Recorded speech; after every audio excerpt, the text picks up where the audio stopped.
I believe we'll go ahead and start. Ms. Carter is going to be walking in the door in a minute, and She's walking in the door right now. She is? Yeah. Look at her. There she is, right on time.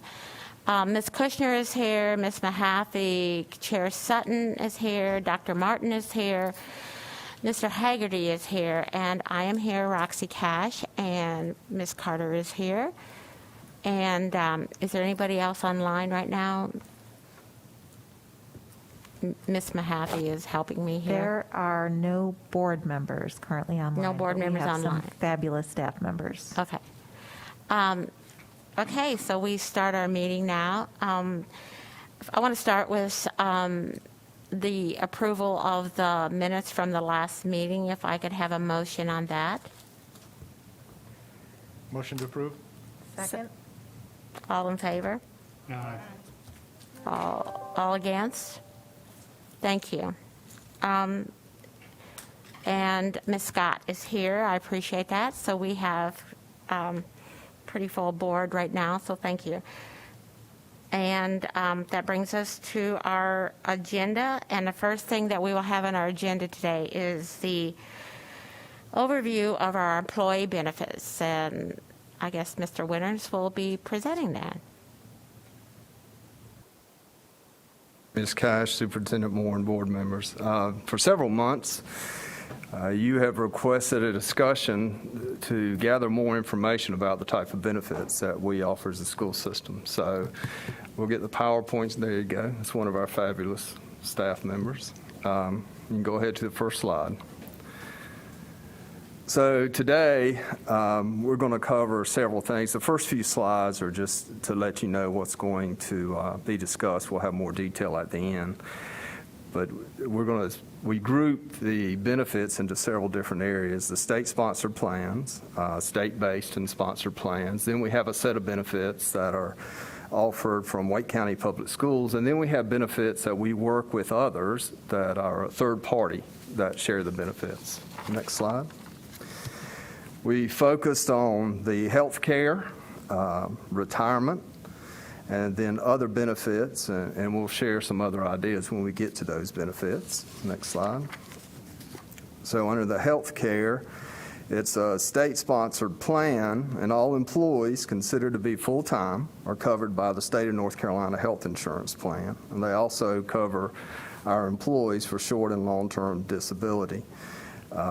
This is similar to other state employees, so we'll talk a little bit about what state employees receive and then what we receive as Wake County Public Schools. Next slide. This is Wake County Public Schools only. This is not from the state of North Carolina, and you see we have several different options with dental, vision, and a flexible spending account for both medical and dependent coverage. Next slide. And then we have a set of plans that we work with a third party, such as cancer, medical bridge, group critical care, and short-term disability. And these are bridged out as an employee to make a decision. This is no cost to the employer. This is an employee option to buy a plan at a reduced rate because it's a group plan. Next slide. That was sort of on the medical side. Here's more of accidental or death or life insurance that we also offer as a group plan. And I'll note one of the prices as we get to this, which is an outstanding price for being able to carry some of this life insurance. Next slide. And then we'll get into the retirement plans, talk a little bit about the state retirement system, the annual cost for the employee, employee and child, employee and spouse, and family coverage. The insurance plan is a little bit different because it runs on a calendar year. So we really cover 2 calendar years. In 2020, the first half of this past fiscal year, it was $62.63 for employer per employee. So we pay $6,263. As we went into 21, the number is now 6326, so 6,326. It was a small change. Much to our dismay, the Senate and the House have released their numbers. One is around $7,010, and the other one's $7,046. So you're seeing $700 plus increase, so over a 10% increase in 1 year, which is very expensive. We've not seen that kind of increase in a long time to jump that high. Now, this is their proposed plan. It could change, but it's a little bothersome that both Senate and House are above $7,000 per employee, which does not make you feel real good about it changing. So just to let you know. Short-term and long-term disability, no cost to the employee. They'll pay up to like 50% of your salary, up to $3,000 a month. Short-term, you go for a year, but at request, you could go greater than the year. Long-term will pay up to 65% or $39.50 per month. And then there's a life insurance benefit through the state. It is the amount of your annual salary up to $50,000. No cost to the employee or employer, but it's up to $50,000. All right, next slide. Something else offered through the state, Blue Cross Blue Shield, is the Eat Smart, Move More, Weigh Less program. It's available to all employees covered by the state-based health plan. The nutrition program offers free visits with a nutritionist throughout the year. The discount program offers discounts to fitness, apparel, and healthy diet choices. These change almost weekly. You can go to the Blue 65 account and see the offerings on a weekly basis. Next slide. So now we're into Wake County Public Schools sponsored plans. So some school systems have no dental insurance because there is no state plan for dental insurance in North Carolina. We carry a dental plan through Delta, who was our provider for the last 3 years, and we just released a bid, and depending on the board's decision, most likely Delta will be the selected vendor, and we had multiple bidders. This is a self-insured plan, similar to workers' comp in Wake County Public Schools. It was cheaper to go with a self-insured plan instead of going through an individual company. So you'll see an annual cost for an employee is $72. That's $6 a month. That is a pretty good rate for insurance plans. And in years that we've had difficult budgets, this always comes up as a discussion because it's just $6, right? But again, it's just another hit to the employee if we charged them that $6 and made them pay for that. So we have not done that. We cover that cost, and they just pay the $6. Our annual cost as an employer is $324 per participant. Again, self-insured, small employee cost. The Vision Plan is not a system-sponsored plan necessarily, but we worked with a third party to contract with Superior Vision, which offers, and again, you'll see the cost is not a very high cost, $118 for an employee. There's no cost to the employer. It is third party, and it's by choice. Really, dental is by choice too, but most people are enrolled automatically. Vision, you enroll yourself. You go out and select the Vision plan. Then we have flexible spending accounts through Ameriflex. These are pre-tax. All these are pre-tax plans, which really reduces their cost because they are pre-tax. Medical, the max is $2,750. The only cost to the employee, they give you basically a card, credit card, and the card costs $2 per month. There's a fee for that card that you can use whenever you go to the doctor. And the same thing for a dependent coverage. It's a $5,000 cost with a $2 per month card. Again, it's a third-party plan. It is by choice. And I do want to say we payroll deduct all these items. All these benefits we offer, we allow the employee to have it deducted out of their payroll, which prevents them from having to write checks and keep up with the numbers. Next slide. I talked a little bit about additional supplemental plans. There's a lot of numbers and a lot of items here, and it speaks to them all being pre-tax. But, you have the accident, cancer, medical bridge. These are all to supplement any kind of coverage you have. The one thing that came on board 2 or 3 years ago is this group term life at 18 cents per $1,000 on a monthly basis. That was a great cost for a group life plan. And actually, we had a second life plan that most of the people, I believe, have now left, and they are now doing this plan because it was such a good cost. The point of all that is we look at these plans on an annual basis and see what we might find better out on the market. We work with a company who informs us of what's going on in school systems across the state. Again, they sponsor these plans. So if there's any money made by that company, it's made off these plans. We do not pay this company any dollars. So they review these plans, we compare, we make decisions on whether we change a plan or not. And for example, in 2022, we have a new long-term disability plan coming in place. Ms. Kushner, I think you have a question about this. Thank you, Ms. Cash. specifically. I just noticed on 6 and 7, you don't list, and on this slide, you don't list who the company is. On every other slide, you list who the third party is. Is it a different third parties that do these? Pierce or- Group. It's Pierce Group, the company we've worked with for many years. Yeah, so Pierce Group brought in Superior Vision. So Superior is the name of the vision company, but Pierce Group brought them in to work with us, and they do the same. They're the third party in most situations as I talk about this. And how long, and you said many years, do we look at these plans annually, but do we bid out? Because I've heard that there are other groups that can offer broader plans for districts, and I'm not saying that's necessarily true, but how often do we look at what the Pierce Group? See, I smiled and my glasses fell Yes, off I my saw nose. you were smiling, I could tell. Sorry. Or any of these. I mean, I know it's hard to switch plans on employees, but as you noted, and, the group term life is something new that now employees are seeing that that's a great opportunity.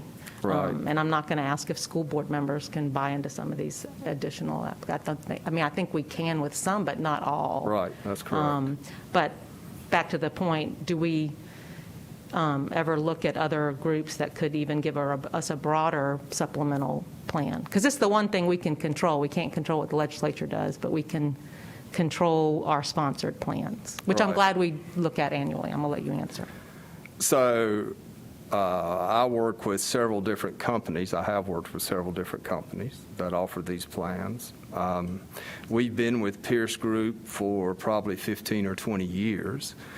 We haven't rebid it because we do not pay them anything. It's a service. It's a free service. It's not a cost to the school system. The only cost is what they offer your employees. We do meet with them annually to go over what is going on in other school systems. They're probably in 60 to 70% of the school systems in North Carolina. We check with what's going on in other school systems and compare those that they do not have a plan with. We have worked with one of the other vendors. Actually, they won the dental contract it was actually 6 years ago, and we kept them here for 3 years. We had nowhere near the customer service. Our employees had nowhere near the customer service that we get with Pierce Group. So there's some intent there. They're probably the best of the group that we've worked with for customer service and paying attention to our employees. It's the employees' money. We feel like they should pay attention to our employees. And we did not feel that way with another group we worked with. But it seems that y'all do annually, like obviously you switched the dental to a different company. So that's done annually just to look at the group. 'Cause 3 again- years, we do dental, but we do pay for that. Okay, I gotcha. That's the Okay. difference. Okay, I gotcha. It's a cost to Wake County Public Schools. Thank you, Mr. Winters. I think there's going to be more discussion about this, but Dr. Martin. Track us from the presentation. No, but Thank you, I Ms. think we Cash. need to deal with it while we're there. Dr. Martin. Thank you. I appreciate that question, Ms. Kushner. I had questions along the same line. Pierce Group, by the way, has provided a great service to us, so I don't in any way want to question that. It not being bid, however, does raise some question in the community.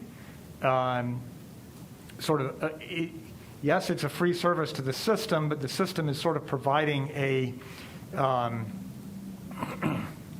closed market access issue.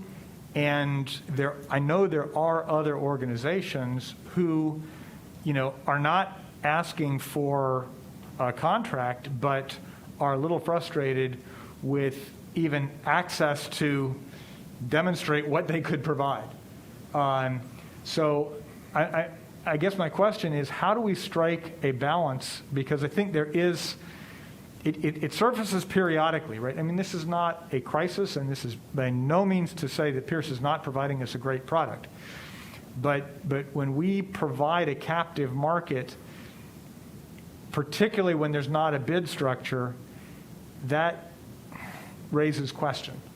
And I wonder if we couldn't strike a better balance that still provides the great service to our employees, but opens up the market to others to at least show what they could provide to our employees. Well, it's your direction. We can go whatever direction you want to. What I don't think we want as a school system is to have 20 different vendors coming to our schools, walking in our doors, Sure. and talking to our employees. Any employee can go anywhere they want to for cancer insurance. We do not restrict that. This is just our group plan that we do say, work through the Pierce Group. But if another vendor wants to work with an individual employee, absolutely. That's I a was thinking possibility. individual vendors being able to set up a group option. We can do that if you'd like us to.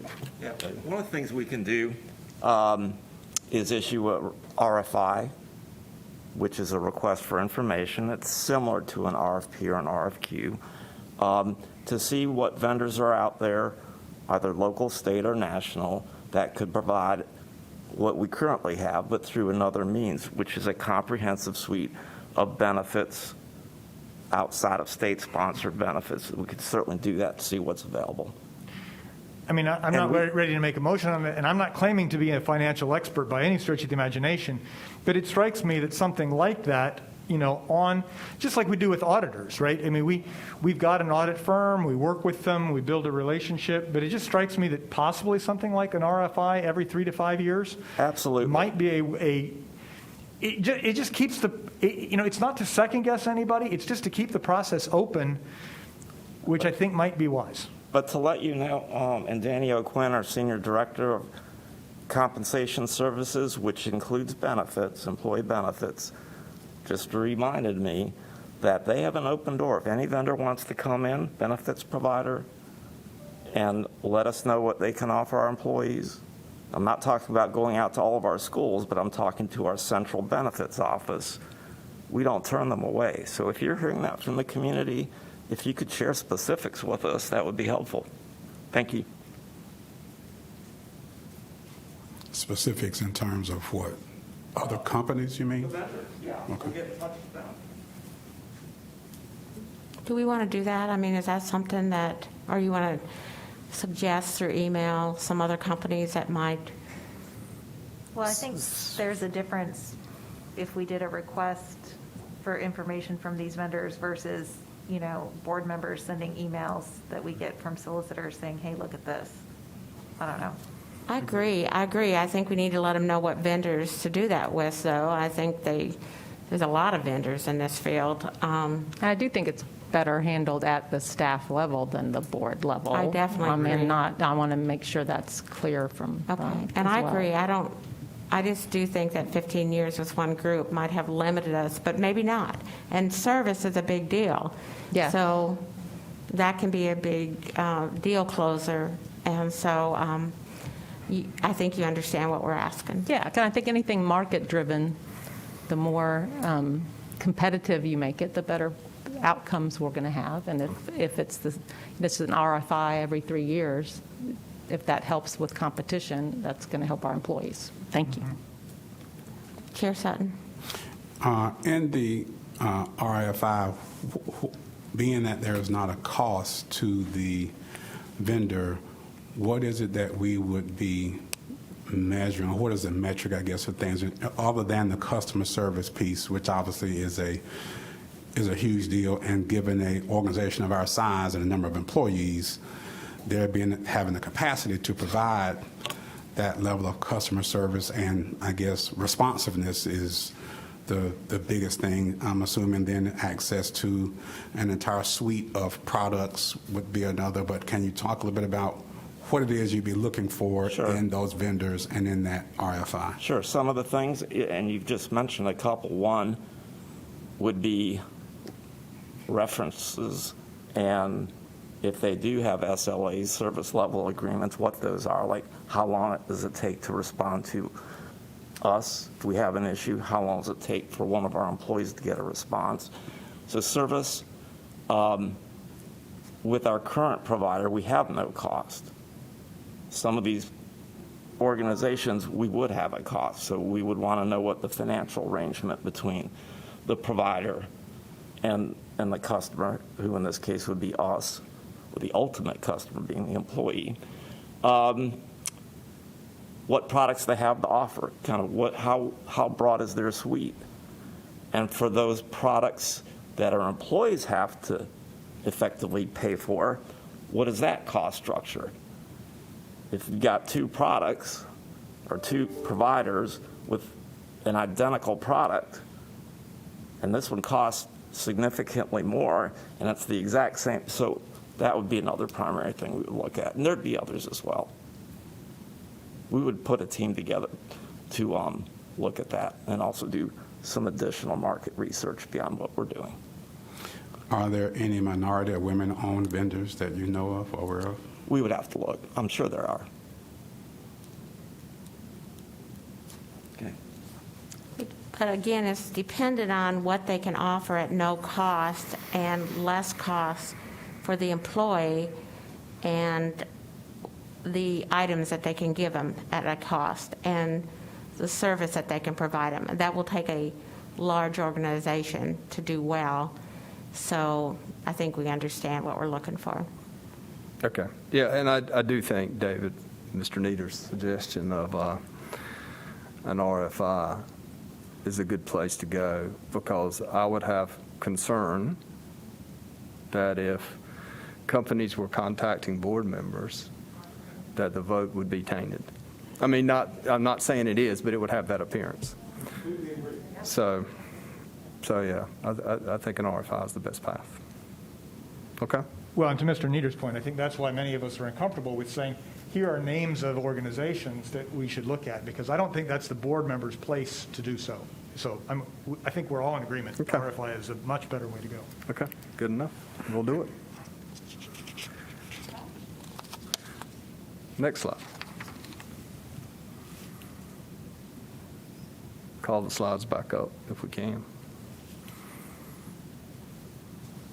We can't make the benefits reps come in and do lunch duty, can we? There's some that might do that, actually. Yeah. Just throwing it out there. Yeah.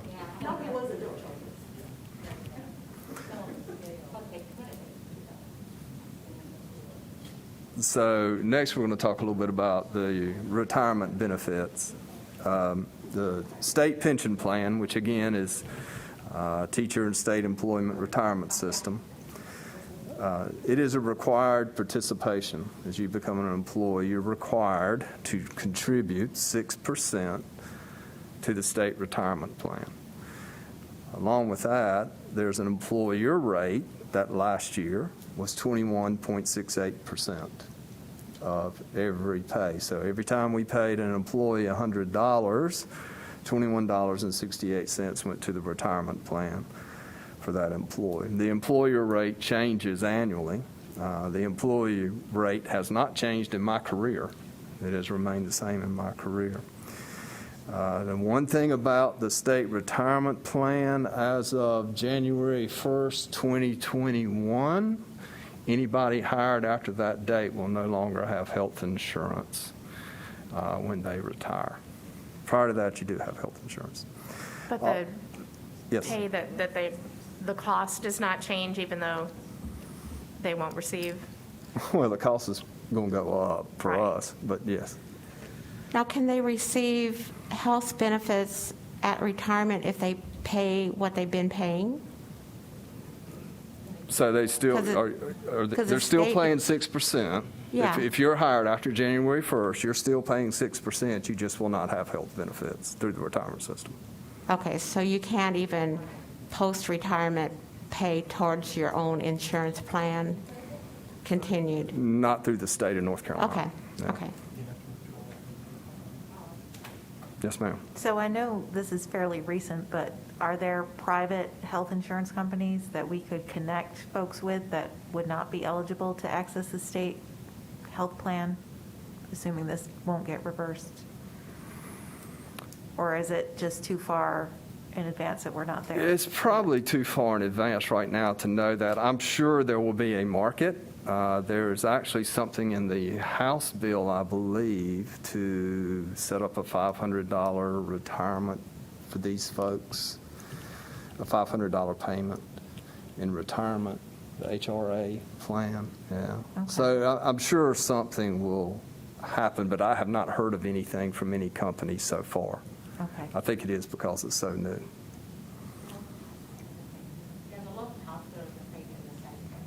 Okay. So we have a second state plan, the Prudential 401K, which is voluntary, and you can do pre or post-tax participation where the employee elects the amount. So now this is your choice to enter into a 401K plan in Wake County Public Schools. And so these numbers sound decent, but they're not really that great if you think about it. We have about 2,200 participants in the 401K plan with the state of North Carolina. It's managed by Prudential and working with the state treasurer's office. And then the final plan is Voya, who offers both a 403B and a 457. The employee, again, has the option to select the amount. Years ago, we probably had 8 to 10 vendors who provided the 403B plans. Federal laws changed, and in doing so, gave some fiduciary responsibility on managing these plans. In a system our size, trying to manage multiple plans was too difficult. Some of you may have been on the board when this happened. So we put a bid out and went with Voya. At the time, it was ING, I believe. Now it's switched over to Voya. We work with a cap trust as a third party to help with the fiduciary responsibility, and we meet with them quarterly to review the plans, and we change the plans as any plan is, if there's a part of the plan that's not being very successful, we will end that piece and go to a new plan upon their recommendations. I think this worked best for us. There's some school systems that still offer more than one plan, but most of them are fairly small. It would be difficult to do that. But in working with Cap Trust, at the end of a period, we did put out the bid again, and Voya, once again, was selected. So it's an independent group that looks at our plan. So we don't make those decisions. The independent group makes those decisions. We have about 3,600 participants in those two plans. So 5,800 out of close to, 20,000 employees are involved in these additional 401K and 403B and 457 plans. Can you take a minute to explain the difference between these? Well, the 401K and the 403B are very similar. They're defined contribution plans where you're taking your money and putting it into a plan, your choice for your retirement. The state pension plan is defined benefit. So there's a formula that's built with the state that no matter what you do, you have to follow that formula. You have a number of years, you have factors that you multiply it by. The 457 is considered deferred compensation plan. Isn't that right? I think that's what it's called, deferred compensation plan. And it gives you more options. You know, if I was younger, I probably would do a 457 plan if it was my option, because you have some freedoms to remove withdrawal money without any penalties, tax penalties, that you do not have with a 401k and a 403b plan. Anything, David? Yeah, let me just add a couple things, and I wanted to share one with you as well. The 401k, the 403b, and 457, they're all very similar with a few distinctions on the 457.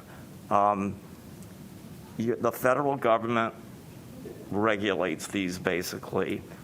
An employee is allowed to put, I think the current limit is it 22,000?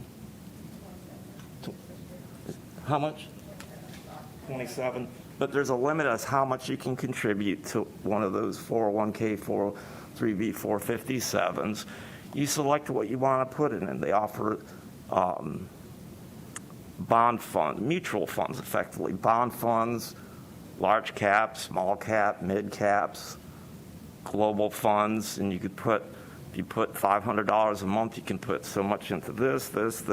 It's tax deferred. That amount of, because it's coming out of your gross income, you're not going to pay tax on it until that year. It's going to reduce your W-2 gross. But when you start withdrawing these funds in retirement, that's when you're going to pay tax at whatever the ordinary tax rate is then. So what you put in and how it performs in the market is what you own. And then, as Mark said, there are a series of formulas for the state plan, and I wanted to share it, so it's a good opportunity. The formula is you earn 1.82% credit for each year that you work as a state employee. So to give you the example, an employee that works 30 years, if you take 30 times the 0.0182, I think it's right around 55%. And then the state takes, and I'm oversimplifying, but the state takes the average of your 4 highest years of income. They take that annual amount times that percent, and so a 30-year veteran would in retirement make just around half of what they earned in any given of the highest 4 years. David, the 457 can be done jointly with either a 401k. And the limit's 19.5, I know, right? Not 27, 19.5. It's 19.5, and then if you're, I think, 55 or older, you can put an additional 5,000 in. The one thing, I don't know that our employees would be eligible for this based upon our rate of compensation, but with the 457, you could put into, for example, that full cap of, what was it, 19.5. You can put 19,500 in a 401k, and the 457 would allow you to put up to an additional 19.5 in. The others would not allow that.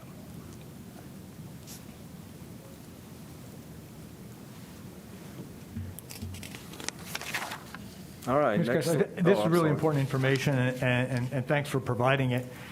I think we all can agree that it's kind of a small number of employees that are involved in it, but I think we also need to recognize, which is why I want to make the statement, that the reason I think that people don't have a lot to put away is because our salaries are closer to survival or subsistence level salaries.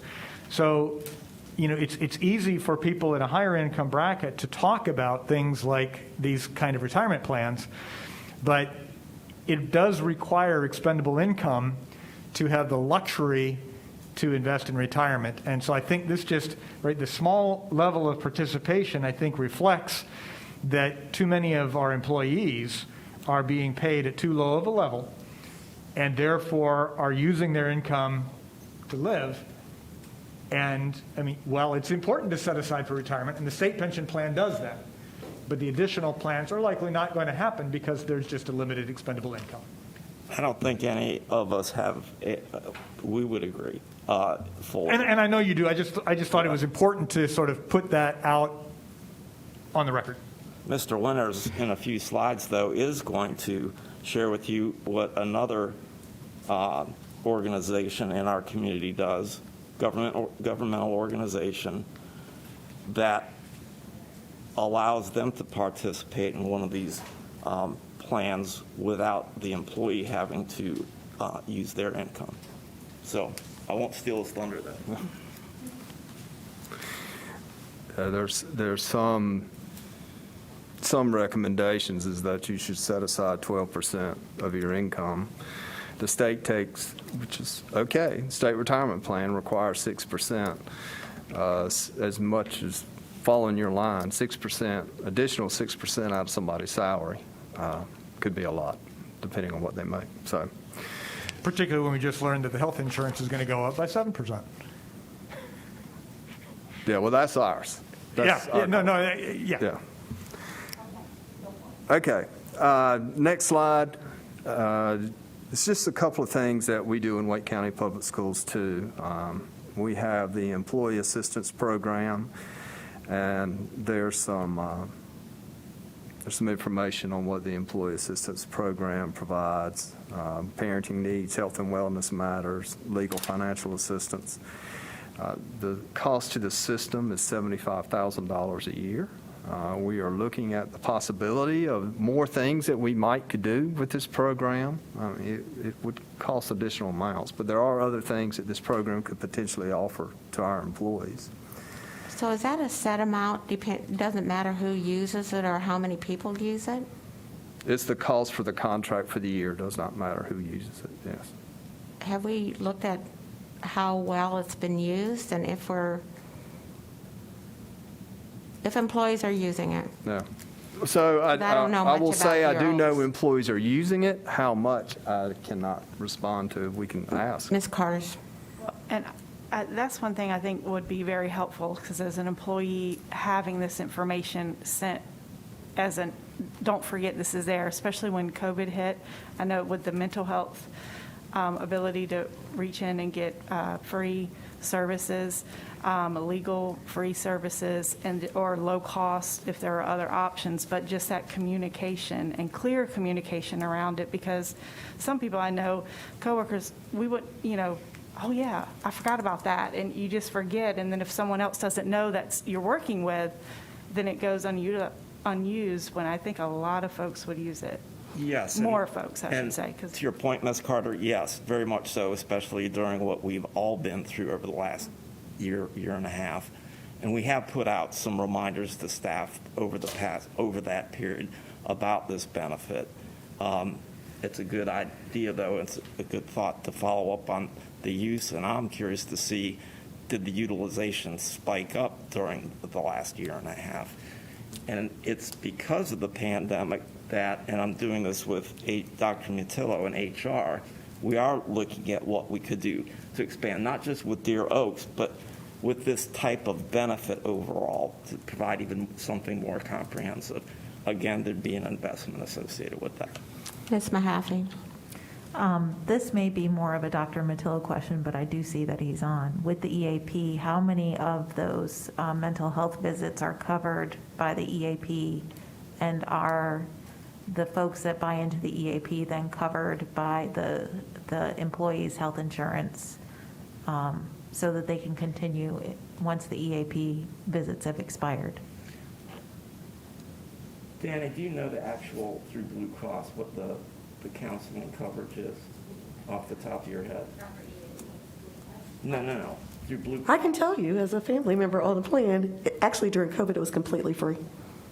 Zero. Yeah. That's amazing, because I know sometimes they'll give you like 2 or 3 visits. All of them. At cost, and then Yeah, you're out of pocket. And they're actually still free. Yeah. Excellent. So maybe keep pushing that out. I know. But I would still like to know how many employees use this on a regular basis. I mean, it's a contract, and yeah, I would like to have them utilized, and if they aren't utilized, maybe we have to do something different. Yeah, I have a And other- note to gather that information, and I do know in some of the meetings I've been in with HR, they've talked about the use of it over this past year, but that was limited examples, so I don't know the exact And number. I guess one of the other questions that I would have for follow-up would be, are there enough providers in the EAP so that our employees can get a timely visit? Okay.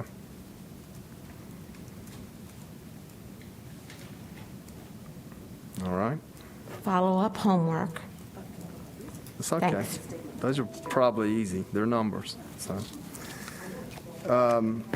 We also, through Human Resources, we have an employee discount program similar to that Blue 65, and they're listed, not to promote anything, but I'll give you an example. Like all Wake County Public School employees get 20% off Verizon products. That's just something that's out there.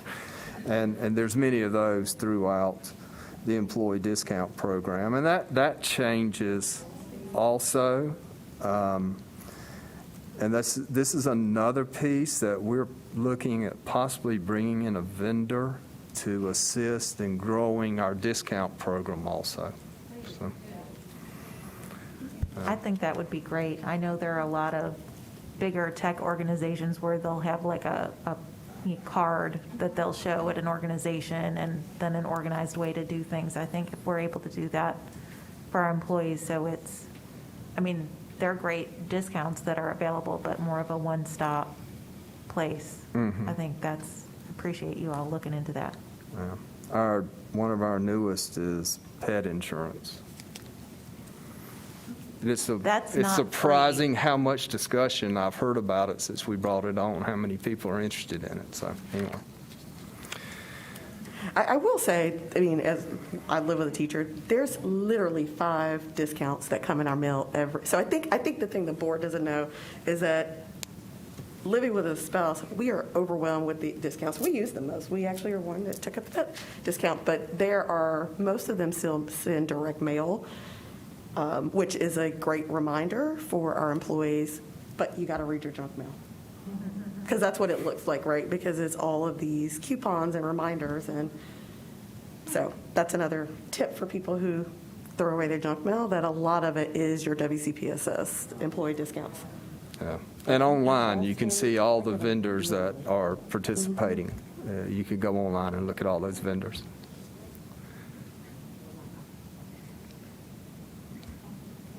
We'd like a card, and we just walk in. Okay, next slide. So I need to make a correction on this because you would be shocked that you're paying a teacher this much. On the right-hand column, it says a teacher with a master's. That's actually an administrator with a master's. So I want to tell you that before we get into this column. So what we have done, and this is on our system where every employee can go look at this statement, and we consider this the value of the employee's job. Okay? So if you look at let's go to the one on the left. If you look at the teacher, you'll see the base salary with local supplement is $64,000. As you go down that column, you'll see the things that are costs to Wake County Public Schools, such as the medical, the dental, the retirement contribution, Medicare, Social Security, and workers' compensation. So you have $25,000 that Wake County Public Schools has contributed on the behalf of the employee.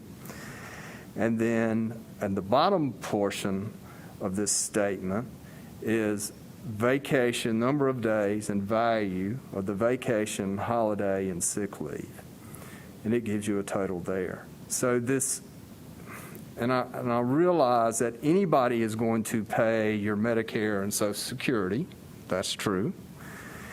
However, the value of the job is in the $90,000 range. Now, anywhere you go work, you're going to have something that someone that you're working for, such as the Social Security, that people are contributing. But this does give you a little bit different view of the value of the job. I've often said I wish we could advertise this when we're hiring somebody sometimes, because there's more to it. You know, you often hear, don't leave your current job unless you can make X percent as you move. Well, here's a reason why. So, any questions on this one? while I appreciate this, I think it would have also been helpful to have maybe some grade 16 and 17 and 18 employees shown here, because I think it's a stark contrast. And I also think I appreciate this, but, you know, I'll just going to go ahead and say it like I was just jotting down numbers. If you're an employee, let's say on the grade 16, 17, or 18, and you are paying your health insurance, vision, and dental for you and your family, and I did the ballpark, I didn't do to the cent, so please don't tell me my math is wrong, I apologize, but around $3,500 is gone. Then you have the 6%. And I understand what you're getting, but I think that's the real life experience for many of our employees. So I just wanted to, I appreciate this, but I also would have liked to have seen a little more diversity in the presentation on that end, because I think there's a stark contrast. So, Excuse me. 16-year teacher and, No. no.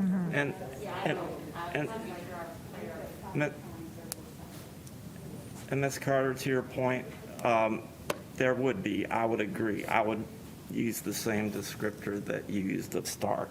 There would be a stark contrast. We can certainly share examples with the board. That is really an issue related, but really separate from benefits of, we have some major structural issues with our ability to pay our employees. And I'll just leave it at that, because that's not the focus of this presentation. But I would agree, unfortunately. Well, Ms. Carter kind of teed up my two questions that I was holding till the end, so since we're here, I'll ask. So on page 11, it talks about the benefits for our employees that we provide through WCPSS, which include dental and vision, where there is an annual cost to the employee. Has there been any look into, or can we look into covering at least the employee amount, that $72 annually for dental and the $118.56 annually for the employee for vision? So that's one less burden on the employee. I understand the family and the dependent piece is huge as well, but if we can at least get the premiums covered for our employees, I think that is a huge benefit for staying in Wake County. My next question then is going to page 10, or page 9, which is the state employee benefits. Is that possible to do for our employees, or are we bound by state legislation for the employees to pay into that? Or is that something we could look at doing down the road, paying the monthly premium for employees? So the state sets the rate. I don't know that it says that an employer could not pay it. The way that the district could pay it would be to basically increase the compensation level of that employee by that amount plus whatever taxes are implicated, so it would net to that amount, but it'd be taxable. So do it through a salary scale rather than covering the premium? Right. Okay. The net to the employee would be the same. So that would be through local funding, of course, I guess. And I think if we do something like that, because very few companies do offer dental and vision free, that we would need to really talk about this being a major benefit and incentive to be a teacher, because I wouldn't want them to think that this is common everywhere. This would be an incentive piece. But I think that it would be helpful, and I will be honest, that was a benefit I received at a school that I worked at, and it was a part of the reason that many of us stayed, because we knew if we went to a different district, those costs, those small costs that add up, make a big difference in your paycheck. I agree. I just want us to be sure we know this is an incentive, because it's not common. I'm for it. I'm not against it at all, but I want to know that corporations and people like Costco and places like that don't give that. So I'm for it. I just want us to talk about it as an incentive to keep our teachers. Oh, absolutely, Okay. absolutely. And I think it's another way that, when I was in that situation, I felt appreciated by my employer because I knew that was covered. Now, again, it makes it, there's a big jump then between when you have a dependent, whether it's a spouse or a child, but I would at least like to treat the people that are here and that are working for us as well as we can, and I would like them to stay. Ms. Mahaffey, I've made a note, and Ms. Kimsey, if you're listening, I believe you are, if you'd make a note as well, we'll note that as we begin developing the 2022-23 proposed budget.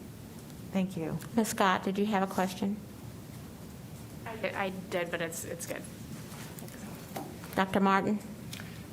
Just to build on the communication discussion that both Ms. Carter and Ms. Cash have noted, and the information you provided is valuable, but I just want to note that there's a tendency to say, hey, look at all these benefits. Teachers are being paid a lot, $90,000, but if you're going to do the summation, you also need to do the subtraction of your cost.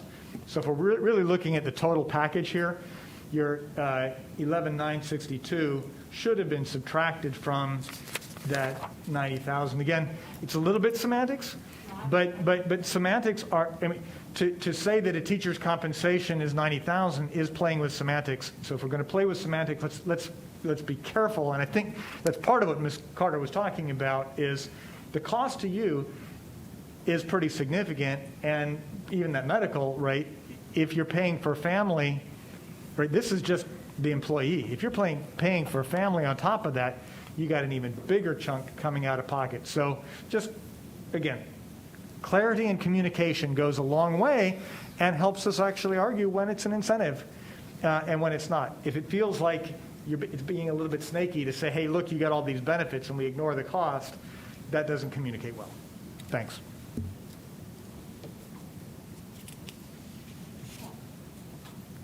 Ready to move on? Okay, next slide. So this shows the 2021 operating budget. And this is the total expenditures, just to see the scope of what we do as a school system. We pay over $1 billion in salaries. So the $1,062,000,000 is salary payouts. The $220 million is matching retirement. The $108 million is our matching insurance. The point is the scope of the dollars spent for these areas. And, I've talked to you in the past, and I'm not going to go down this direction except for just a second. I've talked to you in the past, 10 years ago, the matching retirement was $80 million. $80 million. Now it's $220 million. The matching insurance was $83 million. Now it's $108 million. What was the corresponding salary payout at that time? $785 million.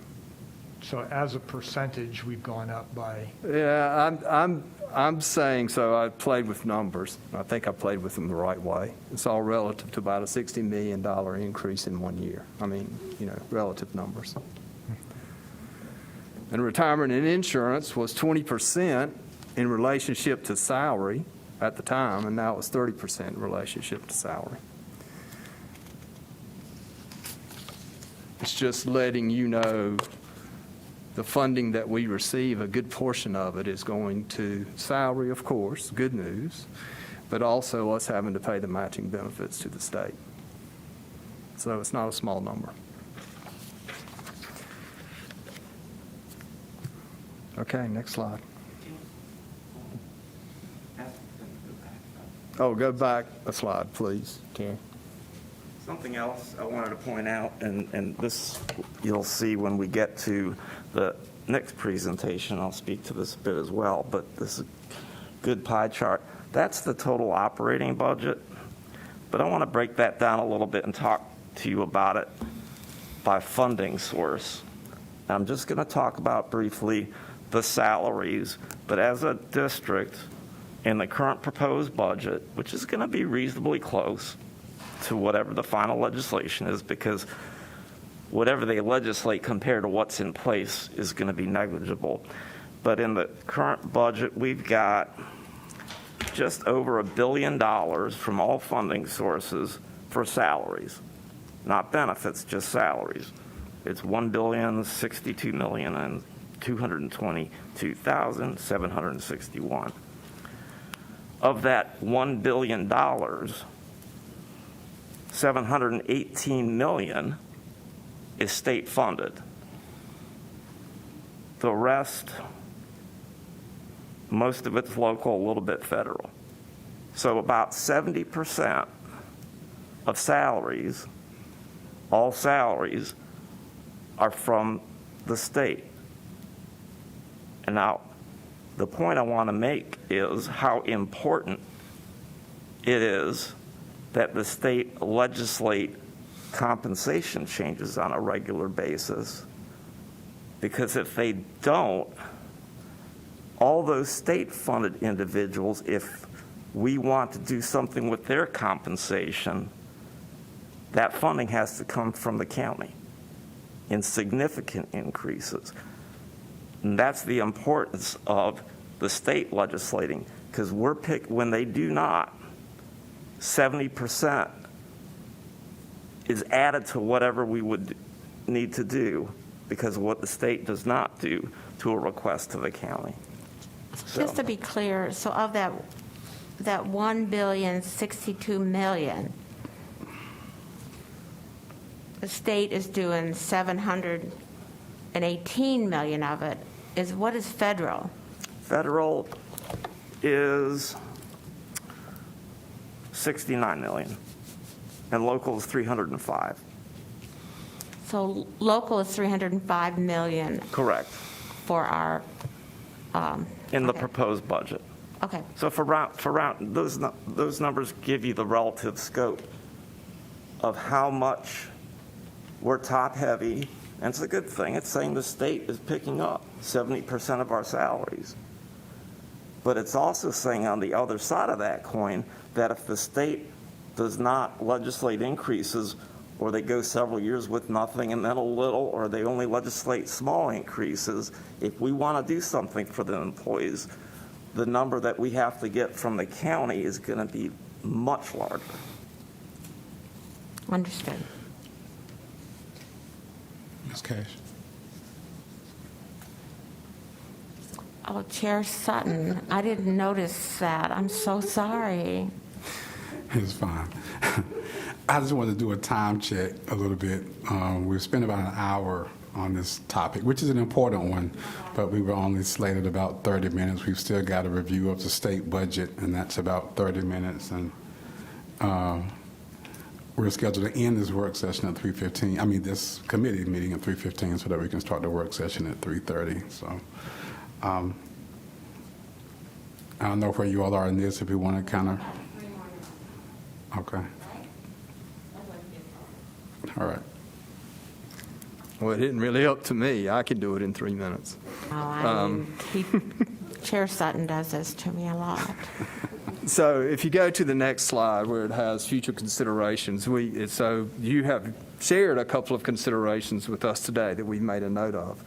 But on the next slide, we talk about things such as employer contribution to a supplemental retirement plan, 529 savings plan, tuition reimbursement, increase the employee assistance, or add a basic life plan. And if you'll go to the next slide, you'll see where some of this comes from. The following slide talks about Wake County government, City of Raleigh, Guilford County Schools, Charlotte Meck. So under life insurance, ours caps out at $50,000. As I mentioned to you earlier, Wake County government caps out at $200,000. City of Raleigh at $250,000. Guilford and Charlotte Mecklenburg went out and bought a separate group plan where every employee is covered by an additional $5,000 or $10,000. If you go to retirement savings, look at Wake County government. They put in 5% on behalf of each employee to a 401k plan, and no employee participation is required. So, talked to you earlier about $1 billion budget. I mean, these are round numbers. But if we said, okay, we're going to do 1%, it's $10 million. At 5%, doing something the county's doing, that'd be $50 million. So, but I'm not saying don't do it, I'm just saying that that's the cost of doing something like that. City of Raleigh does a percentage based on whether an employee contributes at all. If they contribute 1.5%, they'll do 3%. So that is another thing to think about. We have different dental plans, and we talked a little bit about maybe picking up the cost of the dental plan. The other option is giving better benefits with the dental plan. We could up our cost to the dental plan to a certain degree and give a little bit better benefits and coverage. I mean, not that ours is bad, but we could add different tiers to our dental plan. Or we could do both. Or both, absolutely, absolutely. So those are some of the competing numbers. So with all you've seen, you have competing numbers of, you know, do we cover insurance plans? Do we do supplemental plans? Is it salary? That's the greatest concern. Those are all the things that we look at when we build a budget every year, and we'll look at some of the costs of things you mentioned today. So I think it's essential because I think we've gotten to the point of knowing what we have, but we haven't gotten to the point of knowing what we can offer our employees for the future as benefits. So because of the time constraint, we won't be able to get into that, but it also, not just that, also we need to think about some of the things that we're looking at that we would have to take out of our local budget. But I think it's possible. So I think in a near finance meeting, if not right away, we need to probably look at the things that we might want to talk about offering our employees in addition to what we give them. Does that make sense? Okay. So I would like to do that probably at the next finance meeting, I guess, if we can, because I think we're trying to keep our employees and get more. We all know that. So probably the sooner the better. Ms. Cash, I believe we're meeting tomorrow. When Yes. I say we, talk yourself, about Mark, myself, Ms. Kimsey, we can talk about that. Okay, and Ms. Mahaffey will be there? Yes, I that's believe right. that if, I just want the board to know that this is just the beginning of that discussion, and we won't be slow about it, hopefully. Okay, thank you. If I could play devil's advocate for a minute, and a quick minute, because I know we got to move on. We're putting a fair amount of pressure on staff to come back to us and help us to address salaries, especially of our lowest paid employees. And then we're also trying to improve, I guess, or increase our benefit piece here. I guess my question is how realistic and how much capacity is that to try to do both? Well, I mean, there's obviously limited investment or, I guess, available dollars to be able to address that. So should there be some sort of or level of priority or guidance from the board as we think about that? I'm going to keep my response short, given the time. We can obviously can and will have further conversation on this, but to your point, every dollar that we have to increase either compensation or put towards additional or expanded benefits, a dollar is a dollar, and it can go here, it can go here. It's almost a value judgment, and to put it in perspective again, in the board's proposed budget for the current year, there's that $10 million to apply against the non-certified salary schedules. And to put that magnitude, if we wanted to bring the instructional assistants all up to $15 an hour. The cost of that's about $20 million. Just that one category of employee. So I'm going to leave it at that. But it gives you I would like to think it gives you a sense of the significant cost if benefits, whether it's compensation or other benefits, for all employees have to be locally funded. Well, I guess that's what I was asking, because again, I think it's sort of a value proposition, and where do we put, I guess, that the most value, because either one is going to end up coming from local funding, as you've mentioned a couple of times, Mrs. Cash. So then, again, I don't know how much we'll be able to continue to go back to our county commissioners to ask for more funding for that. So then I think we put staff in sort of a precarious position at best to then have to sort of figure out, or come back to us to try to figure out, well, where is the value we want to place that on salary, on benefits, or what? Well, Doctor, a budget is, I mean, you go for an ask, of course, for your budget, but there's also things that you reevaluate in the current budget to see what is most important, and I think that's always something we should be doing. But Dr. Martin, you have a Well, I comment? was going to say, this is both and, not either or work. I mean, we need employees. We need our employees to want to stay with us, to do their best job. And if we don't do this work, then basically what we're saying is now you bear the burden. Our employees bear the burden. And so, I mean, I think we all agree that these lifts are heavy. And we're not going to get it all in 1 year.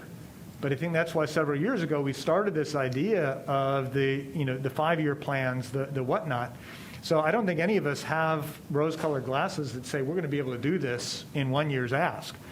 But I think it is our responsibility to do a both-and discussion and start to lay out a plan to actually make some progress on this.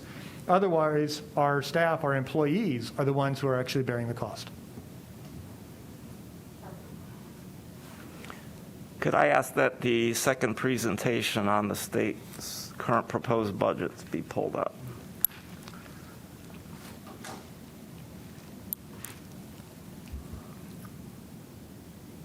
And I will try to speak quickly. I think we can get through this fairly quickly. If we could go to the next slide, please.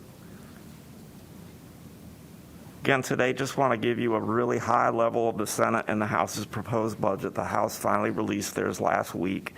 Going to focus primarily, you'll see a theme between the prior presentation and now, on compensation items within the proposed budget. There's a lot more in both budgets we do want to share with you. We'll bring that back to either a future Finance Committee meeting or work session. But today, the focus, just high level on compensation. There's a significant gap between the House proposal and the Senate proposal in a lot of areas. So if they work through conference committee or however they work through this, there's going to be, I think, a fair amount of work to do. Next slide, please. I say that, but let me then share the landscape, the economic landscape that the House and Senate are working in.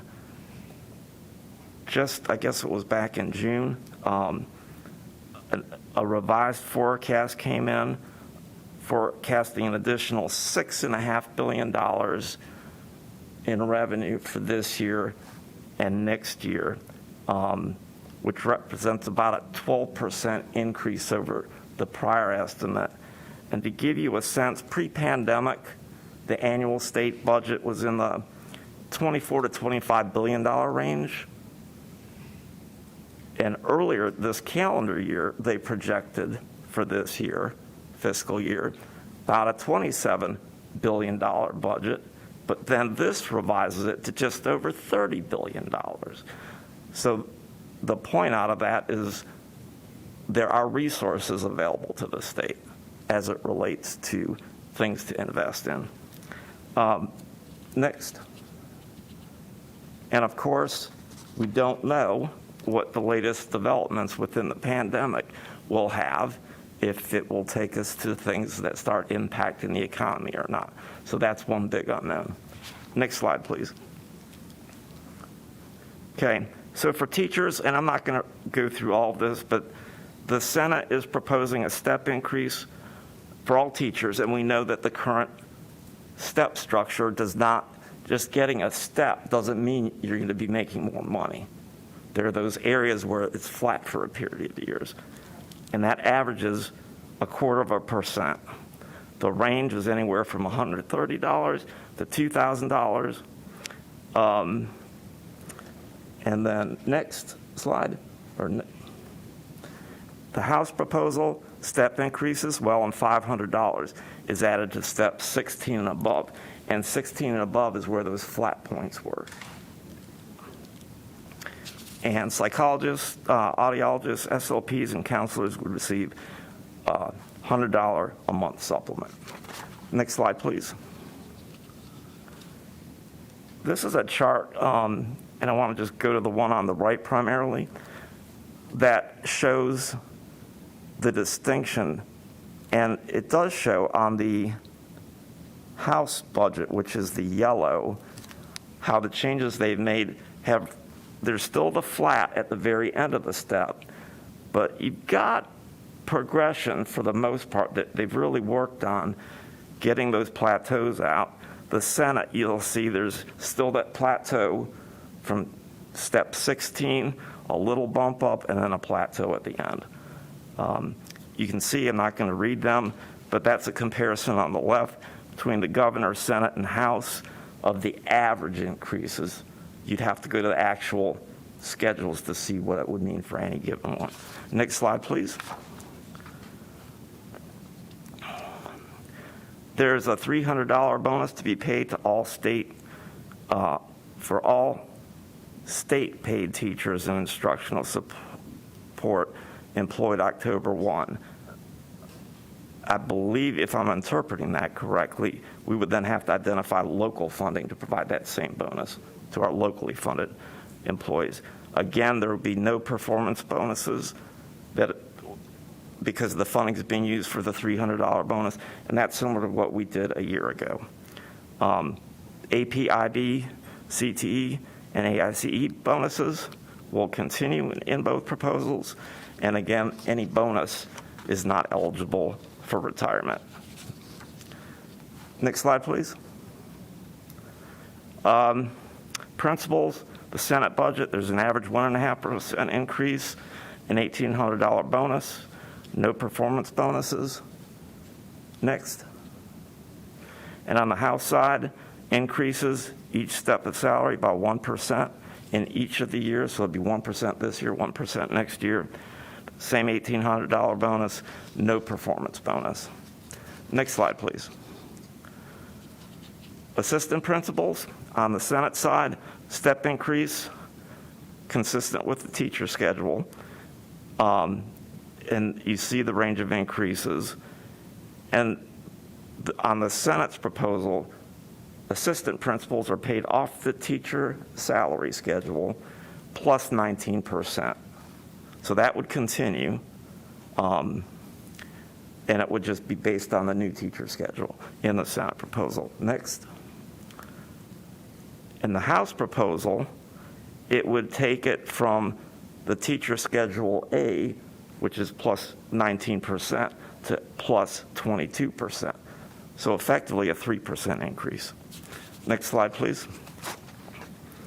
Okay, now for non-certified staff and central office, and I've got those separated for a reason. The Senate would increase annual salary by the greater of 1.5% or the amount necessary to get the staff member up to $13 an hour.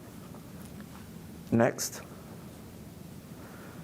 The House proposal for non-certified staff, but this excludes the central office staff categories of administrator, senior administrator, director, senior director, finance officer, superintendent's leadership team.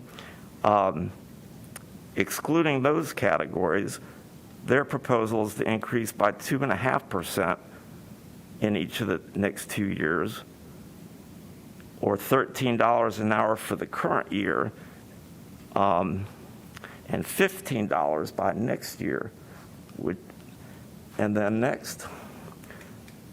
But for those I just shared were excluded, the House provides a 1% increase this year and a 1% increase next year for those staff. Next slide, please.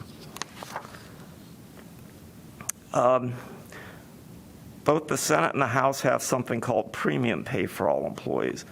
On the Senate side, it's a $1,000 bonus. Again, not eligible for retirement, so you don't get credit for it as far as what you get paid in retirement. $1,000 for full-time employees, an additional $500 bonus to those employees with an annual salary less than $7,500.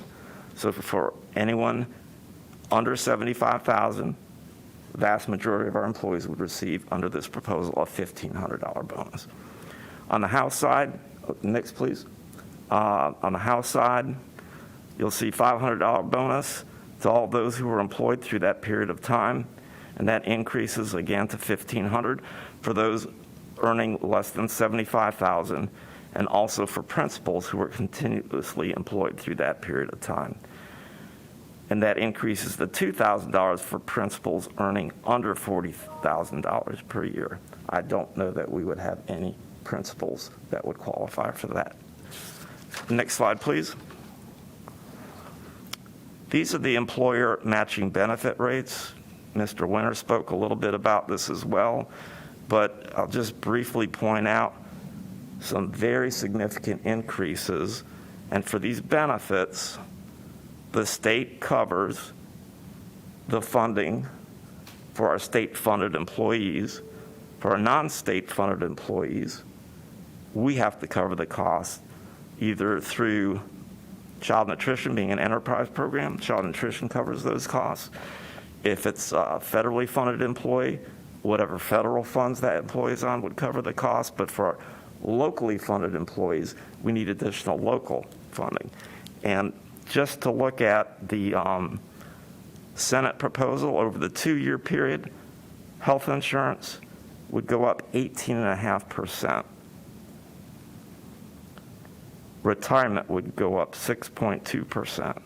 Under the House proposal, retirement up 8.4%, and health insurance 15.9%. Those are pretty significant increases. Next slide, please. And this slide is just the House budget, and it's got some, I think, some nice provisions in it. It would change such that teachers would not have to take a $50 deduction if they provide the reason for their leave request. Locally funded staff, we would have to come up with funding for that. Paid parental leave, provide up to 8 weeks of paid leave to an employee giving birth to a child, and 4 weeks to an employee who becomes a parent to a child. It's pretty significant. Health reimbursement arrangement creates a state-funded program to support all employees who will not have state-paid health coverage in retirement. And that's what Mr. Winter spoke to you about. Next slide, please. So as far as next steps, as I said, there's more in both the House and state proposals. We just wanted to focus high level on compensation. We'll bring more information back to the board. Again, conference committee, have no idea what that's going to look like as far as timeline. And whatever the House, Senate, or conference committee agree on, the governor still has to approve. And there are issues that could come up with that. And there have been, I hate to sound negative, but there have been years recent past where the compromise has not been reached, and effectively it's status quo. I certainly hope that is not the case in this long session. And I know we're probably out of time, but I will turn it back to you, Ms. Cash. Well, I'm done, so I will turn it back to you, Ms. Cash.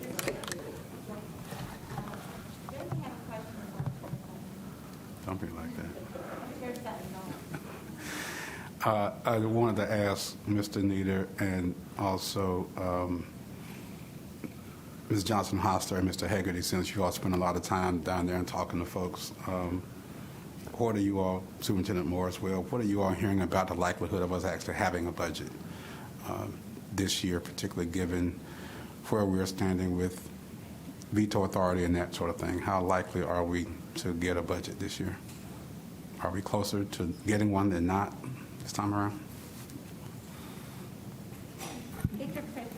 I was going to say, do you have a guess? I mean, I don't personally have a guess, but I can tell you that they've not worked together yet, so that puts us further. I don't have a crystal ball, but that puts us further down the timeline of getting one because they have not collectively worked together yet. You mean the House and Senate, or you mean the legislature and the governor? House and Senate. House and Senate, and my party as well. So that at least delays it for a while, but I don't have a crystal ball, but I do know the work has not completely started openly yet. I'll say that. Yeah, I think the rhetoric has been a lot more toned down the past years. So I don't think we're looking at the same situation as we were last year. But like Ms. Johnson-Hassler said, we're still not very far in the process. And I don't want to pretend that I know what they're going to do. And I would just add, Chair Sutton, it's crickets from what I'm hearing. So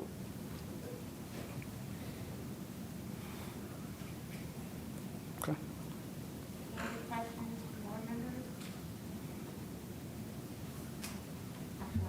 I'll just sort of comment and somewhat question for clarification. A lot of the budget discussion, particularly when we talk about salaries here, we're talking about the raises, but sort of hidden in it is that the step is considered part of the raise. Is it not correct that if there were formally no raises, the steps would still be there? Is that correct? I mean, if they would just have to create a new salary schedule, is that what they'd have to do? I mean, the steps are there. Aren't the steps kind of a contract that you've agreed to work for this? if I'm understanding the way you're describing it, no, I would not. Let's say I'm on step 0, which is 3,500, and step 1, making this up, step 1 is 4,000. If the state doesn't legislate something, we rewrite the schedule such that step 2 becomes 3,500. That's a 1-year schedule. A step is a promise. Yes. It's not a Step commitment. is a hope, it sounds like, not a Yes. promise. It's A not- promise means I can count on it. It's not a commitment.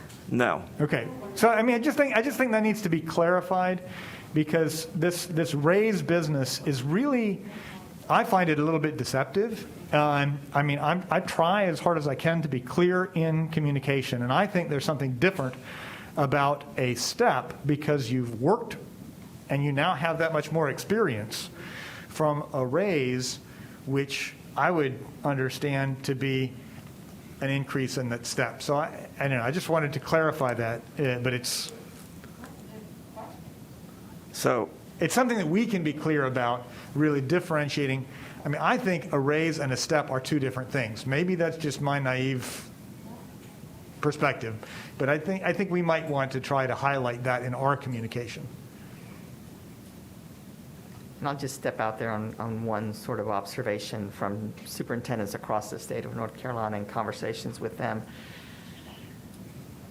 There's a lot of one-time bonuses across multiple categories of staff built into both the House and the Senate budget options. And it really does not provide the long-term support that is needed. If all of those bonuses were turned into actually recurring salary increases, and the work continued on that front, that would be much more welcome. And just to add a punctuation mark to that, there's no commitment after that 1 year, and it does nothing to improve a person's retirement earnings in retirement.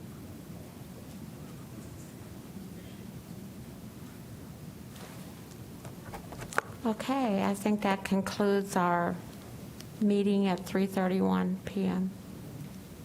Thank you. Thank you.